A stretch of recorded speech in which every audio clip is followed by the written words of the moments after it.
serving up a great time every time.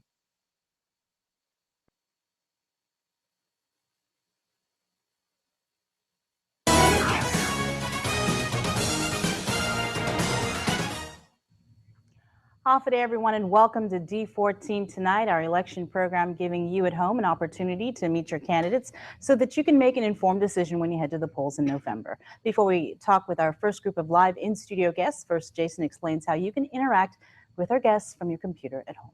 Jason.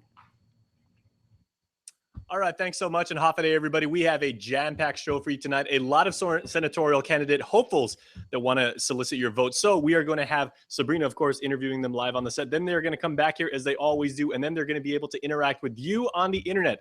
So if you would like to do so, you can jump in our video chat right now. Just go to our KUAM News Facebook fan page and just register. Just send us your email address, Gmail preferably, or your Google Apps domain, and then we will send you a Hangout video invite, and then you can jump in our video chat, be all part of the fun. You can interact with them from the comfort of your own home on your iPad. Many people do, and it's really, really cool. We will see you very soon. All right, thanks a lot, Jason. That is just one of many ways you can interact with our candidates. You can also just pick up the phone and give us a call at 632-TALK. That is 632-8255. And without further ado, let's get to our first set of guests. Please welcome Democrat incumbent Dennis Rodriguez Jr., Vice Speaker BJ Cruz, Republican Wil Castro, and Glenn Leon Guerrero. Thank you guys for joining us tonight. Thank you. Thank you for having us. First, we'll give you 1 minute for opening comments, and we'll start with you, Dennis. Great. Thank you very much, Sabrina, to KUAM. And good evening, my dear people of Guam. Thank you for the past 3.5 years. Giving me the opportunity to serve you in our community. And I'm here again before you. I'm seeking your faith and trust in me. And I'm asking you to please give me another opportunity to serve you in the 33rd Guam Legislature. Please vote for me this coming November. Dennis Rodriguez Jr. Thank you. Well, Hafa and good evening. Thank you for the opportunity. My name is Wil Castro. I'm from the village of Barragata. If given the privilege to serve in the 33rd, I'd like to be that working education senator who can work with the colleagues to provide not an adequate but an excellent education for the children of Guam. Another thing I'd like to do is establish regional technology centers, and hopefully if the time permits, we can talk a little bit more about providing active and engaged leadership. I'm engaged to Deborah Tadella Cabrera from the Sinamai, and I have 4 beautiful children. So thank you for the privilege to speak with you all this evening. Vice Speaker. Thank you very much to KUAM for hosting us this evening. I guess many of you know me. I'm BJ Cruz. I've been in the legislature for 4.5 terms. Prior to that, I was on the bench, and I think everybody knows my record. I really enjoy the work that I'm doing, representing all of you, and hopefully looking out for the best interest of people. I'd like to again serve in the 33rd with your help. Glenn. Thank you, Sabrina. Thank you, KUAM, for having us. My name is Glenn Leon Guerrero. I'm running for the 33rd Guam Legislature. I've got a master's in business administration. I've worked for GITA. I've worked for the Guam Election Commission, and I headed up most recently the Port Authority of Guam. I'm running for the senator for the legislature because I'm interested in forging policies to build our economy. And thank you, Sabrina, for having us. I know several of you have participated in many different senatorial forums, but for our viewers at home who don't know your position, just a couple hours ago, the district court issued its decision on a writ that was filed by Attorney Howard Trapp regarding medicinal marijuana. And I guess we'll start with your position, starting with you in the back, Glenn. All right, thank you. For medicinal marijuana, what was the question exactly? Your position on medicinal marijuana, the referendum that's going to be on the ballot in November. Well, my position is very clear from my standpoint. I don't know enough about the marijuana, but if you're going to provide medicines or painkillers, and I would be remiss to take that arsenal away from people that are suffering. So I'm in support of it, but just only for medicinal marijuana. Vice Speaker. Thank you. I've been very outspoken about the fact that I support the referendum for medicinal marijuana. I unfortunately had a very close friend whose only way of being able to eat the last 2 years of his life was with the assistance of medicinal marijuana, and I saw how it could help people that are suffering greatly. Well, I support the referendum for 2 reasons. One, I have faith and confidence in the administration's ability and the commission that's going to be established to guide us in terms of establishing the rules and promulgating it. I also have full faith and confidence in the medical community. to be able to add additional guidance and counseling in terms of how we're going to roll this out. So I'm in support of the referendum. Dennis. Thank you, Bree. You know also Mhm. my position.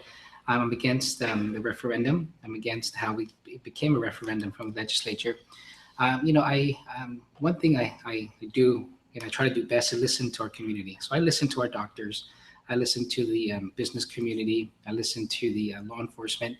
And this is something that they've all come to a consensus that it's not good for the community right now. We don't have the proper mechanisms and resources in place to carry it, to move it forward.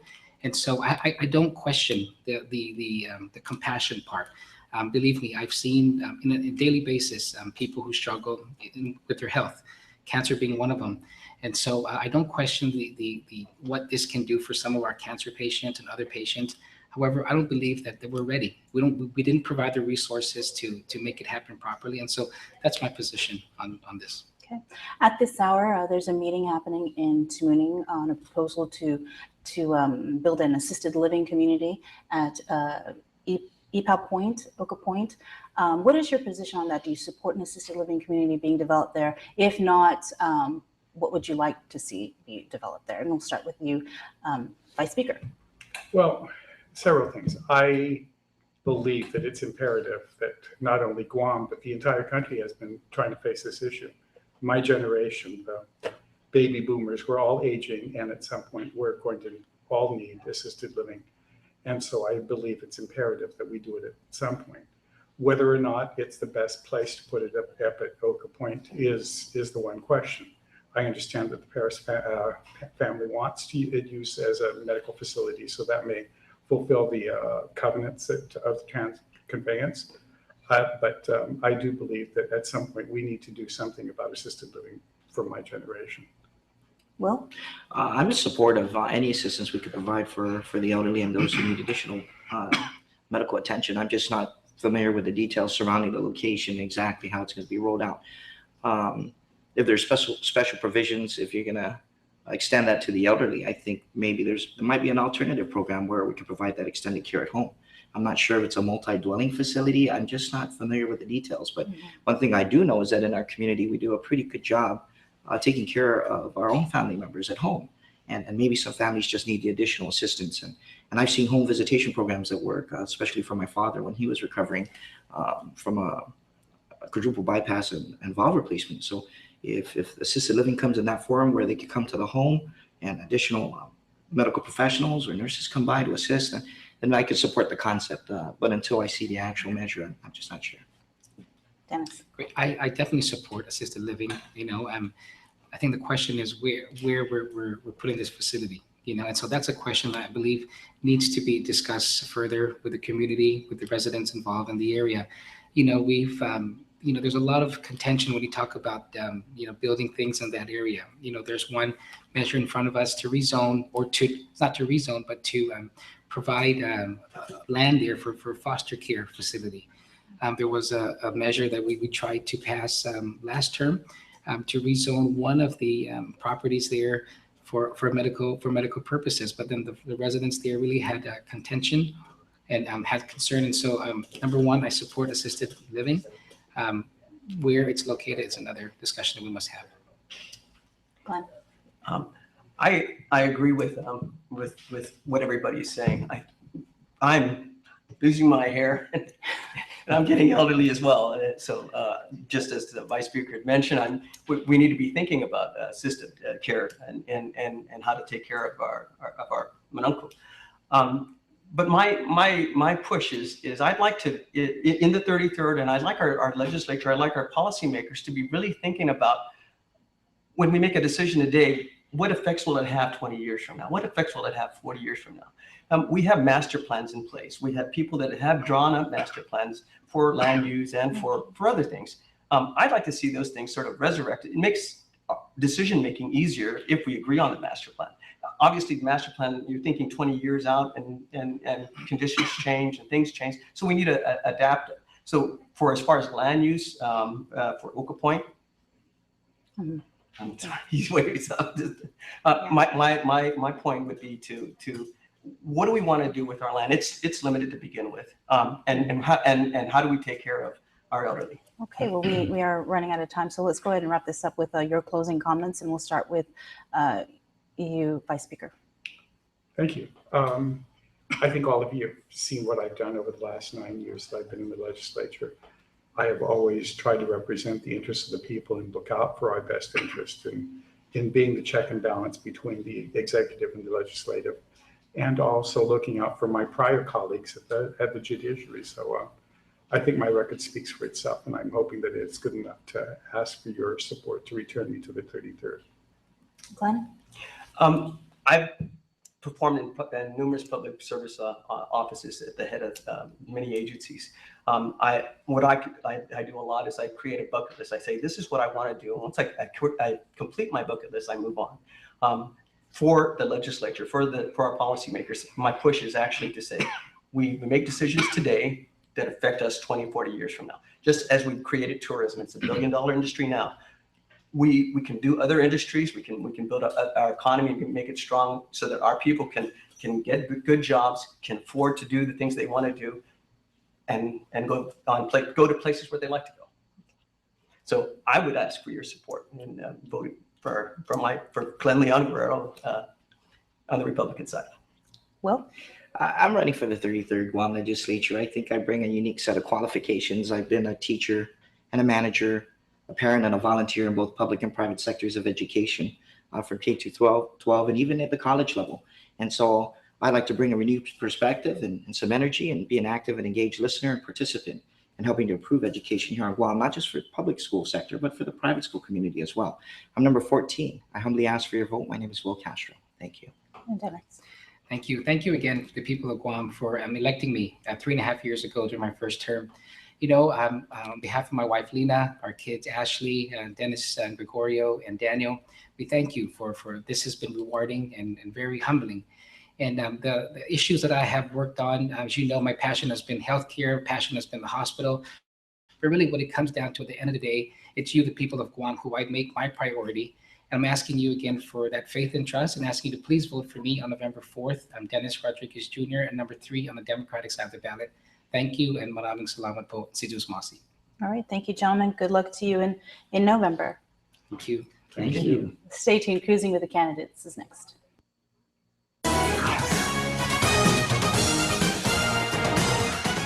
Brought to you by Triple J, celebrating 30 years of putting our customers first. Get a head start on your holiday shopping. Take advantage of GTA's Samsung Galaxy promotions. Now for a limited time, get the S5 for only $99 or the S4 free. The holidays are fast approaching, so start shopping at GTA and start connecting to the ones you love. Get a head start on your holiday shopping. Take advantage of GTA's Samsung Galaxy promotions. Now for a limited time, trade up to an S5 for free when you trade in your current smartphone. The holidays are fast approaching, so start shopping at GTA and start connecting to the ones you love. I am track winner. I'm a baller. I'm a golfer. I'm swimmer. Hey, neighbor. We are parents of an athlete. I am a coach. We are volunteers. Let me win. Can I win? Let me be brave in the attempt. Make a difference in an athlete's life. Be a part of Special Olympics Guam. Keep our dreams alive. Get involved today.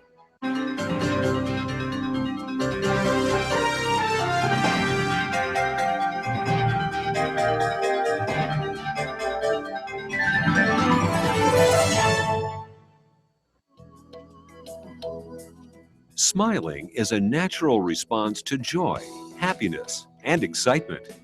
Your smile reveals a lot about who you are. A healthy, beautiful smile can brighten your appearance and be an invitation to conversation and friendship. It is often one of the first things people notice about you. Now, thanks to the advancements in dentistry, you can have the smile you have always wanted, giving you an improved smile that looks and feels great. My silver fillings that I have, they're getting older in my mouth and I need to replace them. So I've started to do that and I've replaced them with the white fillings and I've had really great success with that. It looks good, they feel natural, and it kind of goes hand in hand with the bleaching. I want a white look all around my mouth.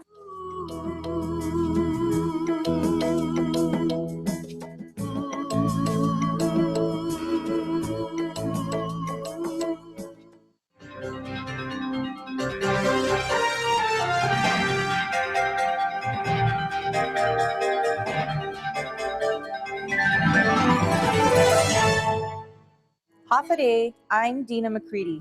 To my husband, Senator Brant McCready, and I, there is nothing more precious than family.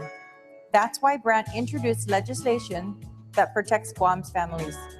He wants to keep drug dealers, pedophiles, and other career criminals out of our neighborhoods and away from our children. Please re-elect my husband, Senator Brant McCready. Number 9, Republican. Si Diyos maasi.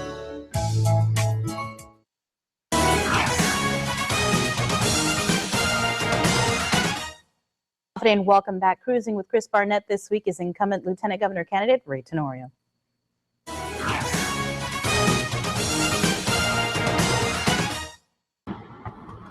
Oh, well, half a day, Lieutenant Governor. Hey, how you doing, dude? Very good. Good to see you. I know you know, buckle up. It's Always. Yeah. Default. Sweet. So thanks for cruising with me. I'm glad to be here. Thank you very much. I think one of the things that's kind of marked your administration with Governor Eddie Cabo is the difference in the relationship between governor and lieutenant governor. I mean, Lord knows in administrations past with Carl Gutierrez, Madeline Berdaya, there was a lot of friction there. Camacho, Moylan, they had their share of infighting, Cruz, sure, that kind of thing. But it kind of seems that you and Eddie genuinely get along. What's the secret of that relationship? Well, not to... How I look at it is my job is my job, not the governor's job. My job is very clear, very limited, and I'm supposed to be ready to do that job if the governor is not able to do it. And that's where I draw the line. And when I got into this job, one of my most important things I told the governor is I don't want to see a division between the governor and lieutenant governor, ever. Not staff, not our chiefs of staff. No one should come between us. And so I freely walk into the governor's office. We talk whenever we need to, and that's the way it should be. And I told someone before, is that whether my job is a lieutenant governor or my job is to clean the restroom, either one of them I'm going to take seriously. If I'm going to do beautification, you damn well better believe I'm going to do it well. Yeah, and with the beautification, I know that's traditionally been kind of like the lieutenant governor's role, but I think people don't really see how important that is. I mean, when you just say beautification, oh, well, okay. But yeah. I think that in order to have pride in where you're from, you want to have it look like something you can be proud of. And, absolutely. The beautification, you've done a great job, man. Thank you. Thank you. And, back to the first question, which is about, the relationships, is that, I build a relationship with the people who are willing to build one with me. And I want to be there for the people who want to be there for me. And, we're here for the people of Guam. And the people of Guam are ready to make a difference. And so when it comes to working with the governor, that's all about cooperation. On this stretch of road that we're approaching over here by GCIC, for example, the Palawan Association adopted this stretch of road. The one behind us, it was just adopted by the Harley's Owners Group, which is the Hummer. Yeah, exactly. The one ahead of that is the Korean Association that did it right in East Agana by the wall that we just put up. And so all these things, people are willing to work with you if you're willing to work with them. Yeah. And we put the call out. And so, we have a community that's built on our culture, on understanding each other. I mean, we know, you got tie-ins with the Tenorio family, right? Yeah. So, we are one small island, one small community. And if you ask people to help, like paint a bus stop or adopt a roadway or tile a wall, if they know that the good intentions are there, they'll work with you. And that's what I'm there to do, work with people. How do you think Lieutenant Governor Ray Tenorio stacks up against possible Lieutenant Governor and candidate Gary Gumatauta? I mean, with how media shy the Gutierrez Gumatauta team's been, I have to admit, as a voter, I don't really know a lot about Gary Gumatauta. I don't either. I only know. I know Gary. Actually, is a friend. I've known him for a long time. He's a lawyer. He's been a resident of Summer Palace for a long time. With my mom has been providing the security, and I've talked to him on many occasions, even on personal things. And we have a personal relationship, and I don't have anything against the guy. I'm happy that he's willing to step up to be Lieutenant Governor candidate with ex-Governor Gutierrez. But I look at it. I've been a public servant my entire life. I've been a cop since a young man, then senator, now Lieutenant Governor, and I've got a record, and I stand behind it. I'm proud of it. We all have things that we do in our life that we try to learn from, and I think I've learned a lot from the experience I've had. But I look at Gary, of course, he's been a lawyer, and he'll be answerable for what he did as a lawyer. But I don't know beyond that what else I can say about him. Is Guam safer today? Yeah, I think Guam is safe, and I've always said that. Relatively speaking, we're in pretty good shape. We've got crimes, but every community has crimes. The more people you have, the more crime you're going to have. That's a function of population more so than it is. Now, we operate under a constitution, and we're a land of laws, not a land of personality. So everybody gets the due process to be able to be accountable, to be held responsible for their actions, and to defend themselves. And we haven't changed. Do we have more crime? I don't think so. I mean, sometimes it's more attention to it because some of them have kind of been sensational. Like we had this girl, the poor lady who was from Crown Bakery who was abducted, and you've got some pretty high-profile cases like the one in Nimitz Hill. Yeah. You've got this 3-month-old child who died of malnutrition. I think it was. Neglect, yeah. These are. I mean, look what happened in Tumon with DeSoto, and his guilty conviction. So these are high-profile things, but people are more, I think, conscious of it now than they were before. But I don't think it's any worse than it was some years ago. We've got problems and look to the judiciary, lost so many grams of ice that was held in storage. I mean, these things are, wow, really? But the same thing happened many years ago in the 70s when marijuana was missing from the 7th floor of the Pedro's Plaza. Yeah. I mean, are we any different now? Yeah, maybe, of course, technology, people have more access to the information, I think, now, and it's easier to see blogs and tweets and Facebook postings and, somebody sharing bad information, which is truly bad. Yeah. But I think it's just easier for people to see it. You can watch the full interview on KUAM's YouTube channel. Stay tuned. Our next set of candidates join us live in studio next.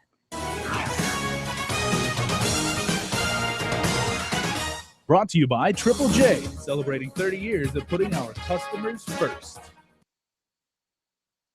I'm sure you're both wondering why we called you to this family meeting today. We want to talk to you about everyone getting what they want while saving money. Go on. Introducing IT&E's Mobile Share Plan.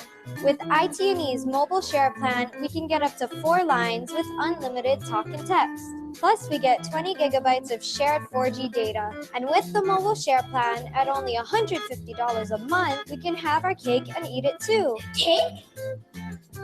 So basically, we save more while we get more with IT&E? Correct. So do we have a deal? Deal.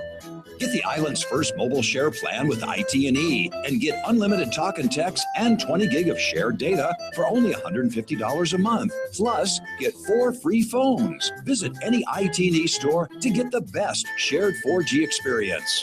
This is IT&E. Half a day, I'm Adonis Mendiola. Preparing our young adults for employment is an important part of my job as Director of Department of Youth Affairs.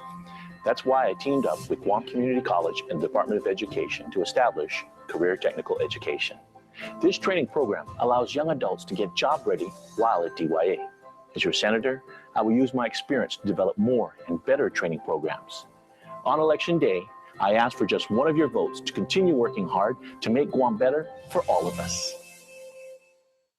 At Alpha Insurers, we reward our customers for driving safely. That's right. Our safe driving program rewards you for accident-free driving. For 2 years, receive a free Alpha car sunshade and a $10 gas card. For 3 years, a free Alpha t-shirt and a $20 gas card. For 4 years, a free Alpha umbrella and a $30 gas card. For 5 years and up, receive a $60 gas card. Take advantage of these awesome rewards with Alpha Insurers. Chili's is local.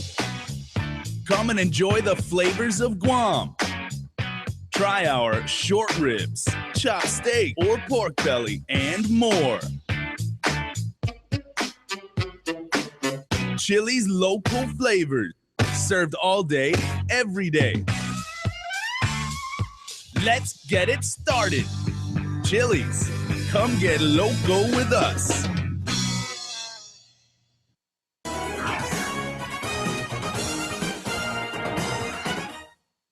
Afternoon, welcome back to D14 Tonight. Joining me live in studio are more of your senatorial candidates: Republican incumbent Dr. Aline Yamashita, Rodney Cruz Jr., Democrat, and former Senator Hope Cristobal. Thank you so much for joining us. We'll start with giving you each 1 minute of opening comments, statements. Start with you, Senator. Well, I'm Hope Alvarez Cristobal, and I'm number 8 on the Democratic ticket. I'm excited of the possibility of seeing the fruition of my platform, which is to clean up toxic waste, contaminated sites on island, to find a link for our low-income high school students in order to succeed in college, and to increase our agricultural capacity. And I hope the people of Guam will give me that opportunity. Thank you. Rodney? Confident, good evening. My name is Rodney Cruz Jr. I'm number 4 on the Democratic ballot. First of all, I wanted to say thank you, Sabrina. Thank you, KUM. I'm Rodney Cruz from the village of Barragata. I am advocating and fighting for the veterans on our island and the many thousand service members that came home from war, and our heroes, their families, their sons and daughters. I'm fighting for a better veterans care facility, healthcare, hospital, and also promoting the better services and customer services to our veterans who honored our country and our freedom, and giving back to them. And thank you again, Sabrina. Senator. Good evening, and thank you so much for having us. I'm Aline Yamashita. Families First. For the past 4 years, I've been your voice in representing all the concerns and issues that many of us have on this island. I'm like many of you. I'm a single mom. I walk in your shoes. I am the mom of 2 genius sons. One is a typical genius, and one is a genius with autism. And there are many things that we need to do better on this island so that every single person can be happy, healthy, and productive. And to tag on to what my 2 previous colleagues have stated, from agriculture to veterans to Manamco to early childhood education. Mass transit, there are many things that have begun, and I look forward, if I am so blessed, to continue the work in those particular areas. Okay, for those of you at home who'd like to interact with our candidates, you can give us a call at 632-TALK. That's 632-8255. I'll start things off. As I asked our previous set of candidates, what is your position on medicinal marijuana? It's going to be on the ballot in November. So we'll start with you, Senator Yamashita. I mean, kind of know your position, but Yeah. you'd like to. Well, Sabrina, it was shared with me the latest court decision, and while I would have preferred to have 8 senators make that decision, I'm very happy that we are able to give it to the people to decide. Right now, Dylan is in Colorado with his mom, and as she figures out where to live, how to get to the hospital, how to find a church, how to get to a store, Dylan's dad is here with the siblings trying to make sense of life. And, anytime that kind of situation arises, for me, we should be able to stay home here on Guam with the option of that as a medicine, if that will help us. To say that you have to go somewhere else as an option, for me, is not right. It's medicine. And I think we should have that as a choice between the family and the doctor. And if that works, we should be here. We should be here. Casey should have never died in the Northwest. He should have been able to die with dignity on this island, surrounded by his friends and his family. So I'm absolutely supportive, and I hope that people understand that. Ron? And I support the use of medicinal use, and as a disabled combat veteran who served multiple tours in Iraq, I was wounded several times. Matter of fact, one of the first casualties of the Iraq War. And through that atrocities, I suffer from chronic illnesses and pains and disabilities. And for somebody to have to make a decision to take, whether it's 8 to 12 bottles of pharmaceutical medication versus medicinal use, and having to suffer the internal damages of the pharmaceutical, I think that those individuals that actually, like cancer patients and other victims with chronic illness, I think the choice of voting for medicinal use would help them through the long term with very minimal to minor effects of the medicinal use. Yeah, my view comes from a personal experience, and I was the caregiver of my mom who had to take morphine in the last weeks of her life because she had no other options. I have a sister who was diagnosed with cancer, and she was prescribed medical marijuana, and that relieved her nausea and her pain. I also researched this issue, and I found out that have been no deaths from medical marijuana. And I think that there are jurisdictions already implementing the law for both recreational and medicinal marijuana. And if we look at the trial and error phases, and we look at the taxation and the revenue streams, and if we see positive trends in public safety and the economy, then I think we have a set of best practices that we can look at in formulating policy for Guam. You touched on it a little bit in your opening statements in terms of your priorities if elected. I guess if there is one thing that you hope to accomplish if elected, re-elected, what would that be? And we'll start with you, Rodney. As I always stated in the past 2 years, I've been living as an active volunteer within the community, and especially among the veterans. And I've been doing that passionately, helping veterans and their families, especially those, especially our Vietnam veterans who's come home and having to suffer from the exposure of Agent Orange and toxins from war. And not only from war, but also here in Guam, where it used to be a storage depot site at one time. And I want to push to advocate that we need a bigger clinic for our veterans, better staffing, more direct services and specialists to treat not just the chronic illness, but we got folks with PTSD, traumatic brain injury, fibromyalgia, and so on. And we don't have the care for that. And just like Senator said here at Yamashita, that we have to go off island for treatment. And I'm a victim of that. I've traveled to Oregon, Hawaii, several states, and it's my duty to push for that we have that direct care for our heroes here at home. Thank you. Senator Cristobal. And the question was your if there's one thing that you hope to accomplish. Yeah, I would definitely like to clean up all the toxic contaminated sites. The legislature at one point did a study. A Blue Ribbon Committee came out with the fact that we have over 100 toxic contaminated sites on Guam, and that we need to clean it up in order to, I feel, to abate the exceedingly high cancers that Guam has. As you know, cancer is our #2 killer. And along with that, I'd also like to increase our agricultural capacity and build up a, fresh, local, affordable produce for our people. And I think that would also address the health issues of our people. Research shows that when a young mother enters a place where there's an abundance of greens, that mother would tend to buy more fresh produce than she would in a grocery store. So I would like to see that happen in our community, and that would bring us some agricultural sustainability, and maybe food security would be a final aim. Thank you. Dr. Yamashita.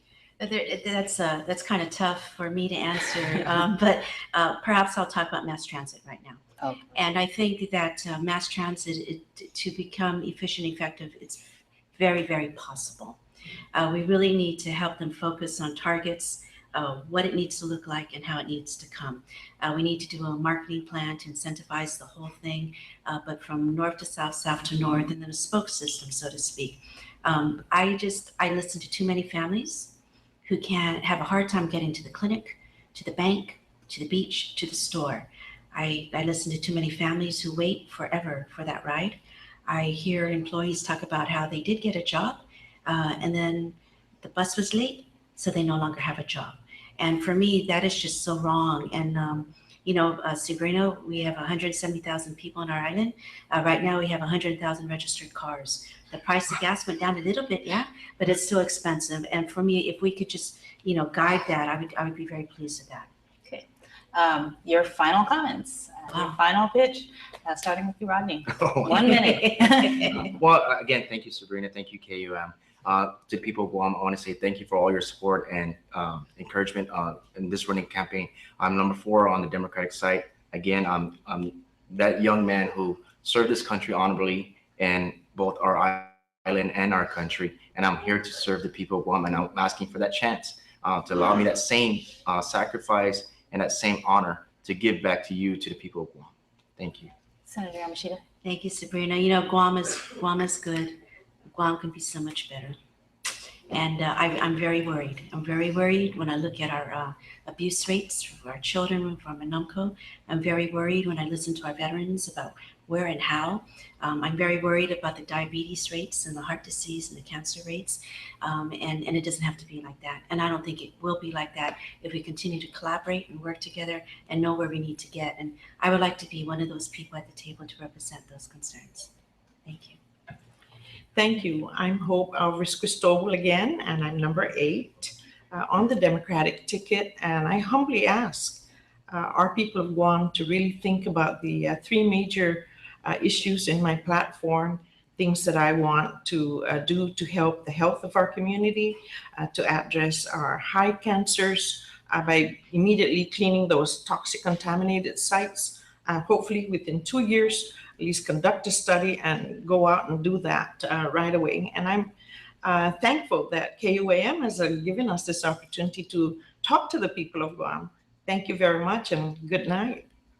Thank you. Good luck to you guys. We'll see you in November. Thank you. Thank you. Stay tuned. We're back after this.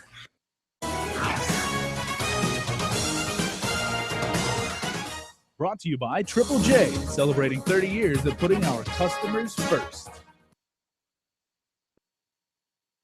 Elegant Reflections, Guam's auto detail specialist, providing the automotive industry with professional detailing, basic car audio equipment, and car care products at its highest quality, from complete detailing, full interior detailing, express detailing, headlamp restoration, hand washing, carpet and seat shampooing, engine degreasing, undercarriage cleaning, paint sealing, fabric protection, paint oxidation removal, and so much more. Call 646-5555 today for your appointment or stop by for your free estimate. Open Tuesday through Saturday from 9 a.m. to 6 p.m. Located in the Tamuni Industrial Park behind Atkins Grove Toyota. Elegant Reflections, your auto detail specialist.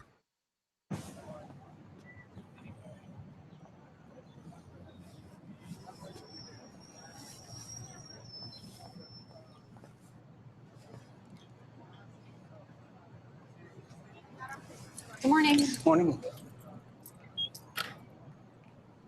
Your morning could use a hand. Taco Bell Steak and Egg AM Crunch Wrap with a hash brown inside. One of 5 delicious ways to get a whole breakfast in one hand. Felt so good, and I died if it ever could. Gotta fly, gotta see, gotta keep me. I can't take it, just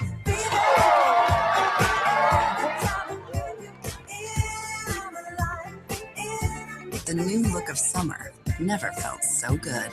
Love never felt so good. All right, that's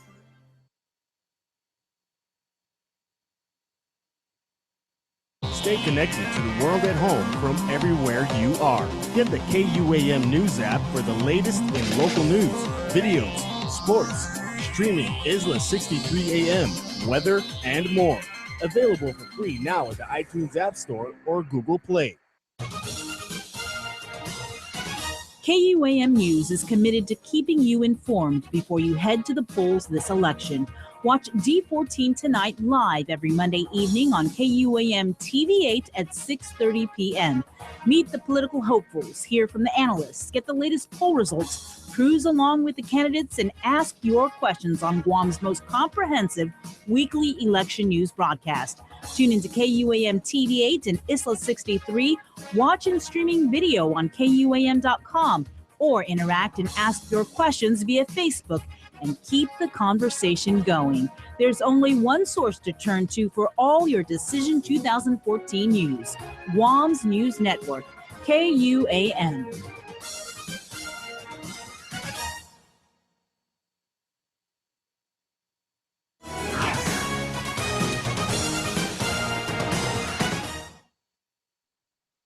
Hafide, and welcome back. Before we get to our analysts who are in studio, just a reminder, if you haven't done so already, make sure to go over to KUAM News Facebook page and sign up to be a part of our virtual audience. Waiting to talk with you are several of your senatorial candidates, as you can see on your screen. In studio now with Jason, our candidates Hope Cristobal, Rodney Cruz, and Dr. Aline Yamashita. And while that conversation gets underway, we've got with us now our analysts, so we'll throw it over to them now. Good evening, Bree. Hey. Good evening. Happy birthday, Dr. McNitch. Hey, happy birthday, Doc. Birthday. Thank Be by Dr. McNitch. Gentlemen, actually just this afternoon, the district court, Judge Frances Diane Colgate-Wood came out with her ruling. It's going to go on the ballot. People will be able to decide.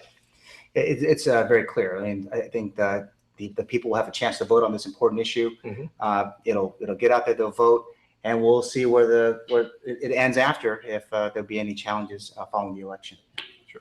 People support medical marijuana, and we'll see where it goes. I think as long as people know it's medical marijuana, they'll support it. And again, lawyers and courts and everybody else, they're going to do what they want to do. But the right of referendum is a people's right. It's in the Organic Act. And our leaders and even our citizens can propose referendums anytime they want on pretty much any topic they want. Direct democracy. Absolutely, yes. Sean, let me ask you this. You were the previous administration. You were the spokesperson there. So what was life like 2 weeks out of a major gubernatorial election? Well, it's interesting. When I was here, I was wondering what happens in the final 2 weeks before an election. And it's a great question. Over the next 2 weeks, you have a couple forums, you have the great debate coming up. So much of the preparation for both teams will make sure that they have an idea what the issues are and be prepared going into University of Guam's great debate, because that'll set the tone for the final push. Probably some big rallies coming up. A lot of the commercials will come out and how they'll differentiate themselves from one another. And it's a lot of work, a lot of sleepless nights that are going to be going into it. And now let me ask you, in the preparation, maybe Doc, in preparation for this, in presidential debates, you have, especially when it comes to the final round, basically, in presidential debates, you would have, like for example, would you have when you're prepping the governor, the incumbent governor, do you have somebody sitting in that would be his challenger, basically answer it, and likewise with the challenger, will the Gutierrez have somebody be basically standing up, being Governor Calvo in preparation for the debate? So you have any thoughts on that? Yeah, you always prepare, you always game, but debates never happen the way you prepare for them. And always having that think on your feet factor is really big. And also there's an emotional factor that happens in debates that you can never prepare for. And the crowd can drive that, the candidates can drive that. Sometimes the opponent will say something that'll make the other person really mad and cause an emotional reaction. And so you see a lot of that going on that you can't really kind of practice for very well in practice sessions. But, good preparation always helps. Yeah, and also to understand the issues. I'm sure both sides of the aisle have folders full of policy initiatives, ones they did, ones they're planning. And yes, there might be someone that might be posing the questions or the response, just to see how they react to the response. I'm not sure who's in those rooms right now, but I'm sure that they're working overtime to make sure that folder is the platform, is what will be the next 4 years. And that book is a very valuable tool to ensuring that they can get to election day and win. How important is this last debate? And again, going back to previous administration, as you prepared Governor Camacho and Lieutenant Governor Mike Cruz for that, how important is this last debate? And I guess in regards to people deciding, and the polls, how important is that? And likewise, in as far as the administration is concerned, I think it talks about what they did for 4 years. They have to be able to articulate what they did, everything from health, safety, education, every issue. And it's happened on both sides because both have a record. Sure. So it's important that you're able to get those issues out and then to be able to articulate them when the questions are coming from the University of Guam. Sure. One other thing that in this particular debate, both of these guys have been governor before. So it's a very different debate than 4 years ago. Sure. Because not only do both of them have records that they're going to run on, they're going to run on, now that I've been governor, I have things, this unfinished business that I'm supposed to have done that I want to do. And it's whoever the public feels better about that great unfinished business, it's really going to ring with people. And quite often politicians give answers, and they talk with answers that the public, it doesn't really ring with them. And so sometimes they'll have prepared an answer, they know what the answer is, but that's not the answer that makes people feel. And when people vote for governor, it's what they feel. It's not what they think. And so the debates are going to be a process of helping people to understand how they feel about these candidates. Right, and the great debate will have a winner and a loser, Mhm. and then that talk is going to drive the holiday going into the election. It's going to be the whole weekend at the kitchen table, who won, who lost, what they said, what they didn't say, how they looked, if they were wearing the right clothes, how the crowd was reacting. All of it's going to come into play. Now, let me ask you, towards the end again there, when people still haven't decided, now will people just find a way or find a reason not to vote for somebody or find a reason to vote for somebody? I mean, if they haven't decided, then is there going to be a one thing they're looking for that will be dependent on that? And because if it's issues, both sides have brought out issues and have records. But if they still haven't decided, would there be the one thing, their facial expression on TV and things like that will make them vote or not? Well, and I say this little vignette all the time about voting on Guam, and that is, one time I met with a senator, I needed his help on something, and he didn't want to help me because the person who was also helping me was somebody who had bullied him in high school. And so he didn't want to help me 30 years later. And so people have long memories, and the weirdest things come into play. But with two people who've been governor, there's a lot of things. It's a very complex view that we have to take. I think Sabrina wants to ask us a question. Yeah, I wanted to ask you guys a question because, during the recent debate before the Guam Medical Association, one thing that I found interesting was the former governor making references to Mary Torres and, indicating that, it sounds like he's supporting Mary Torres and pushing for people to vote for her. Isn't that kind of interesting considering the fact there are 15 Democrats on the ballot? I wanted to get your thoughts on that, guys. Well, I think he not only alluded to Mary Torres, but I think in a subtle way, Gary Batata also referenced Senator Frank Blas Jr. in reference to the real faces and stuff. So I guess there were two endorsements. I think one is more, more of an endorsement. The other one is more of a subtle endorsement. Well, let's not get on her case about having crossover appeal. I mean, she basically has both parties saying, "Hey, we like her." So, and she's number one on the ballot.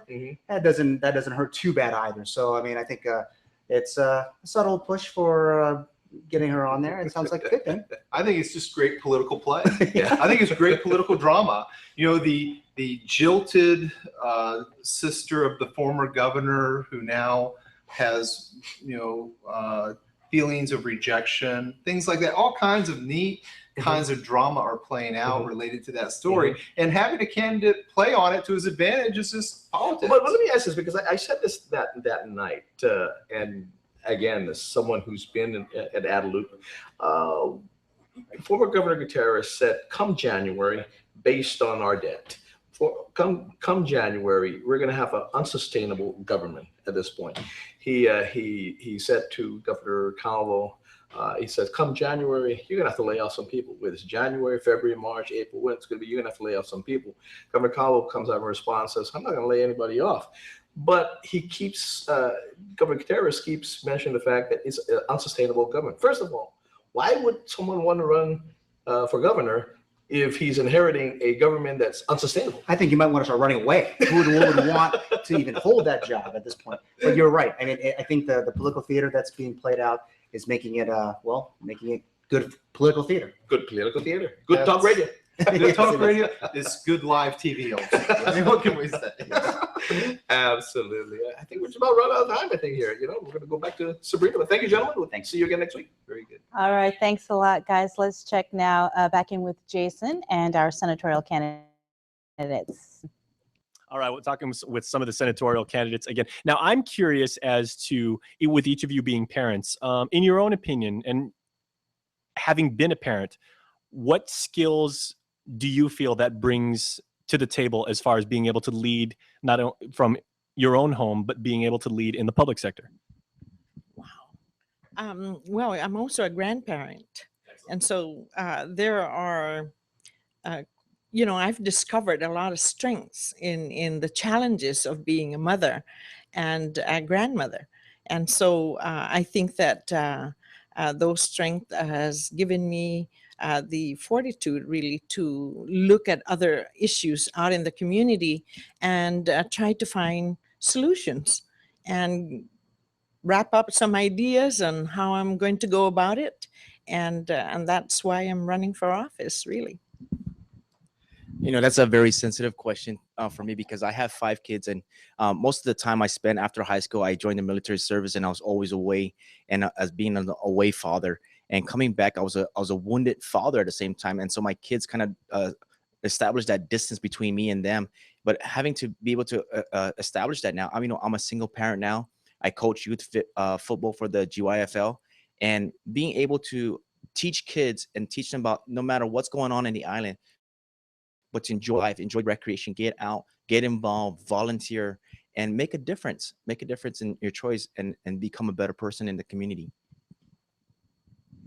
And so I'm a single mom of 2 beautiful sons. One is a typical genius and one is a genius with autism. And so what they've taught me is that one size doesn't fit all.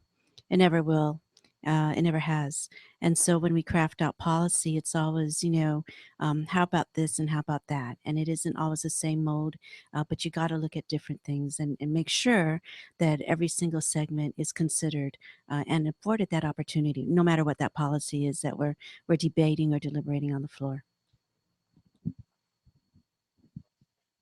Right, everybody. So the conversation continues. Make sure to check us out online. If you go to our Facebook fan page right now at KUAM.com/Facebook, you can watch the live stream. You can even watch it live, or you can back up and record and relive some of the comments that the senatorial candidates, all distinguished Guamanians and very, very proud members of our island community, what they've said, and base your endorsement on them, on what they said. So check it out. And that is our program. Thanks so much for watching. Good night.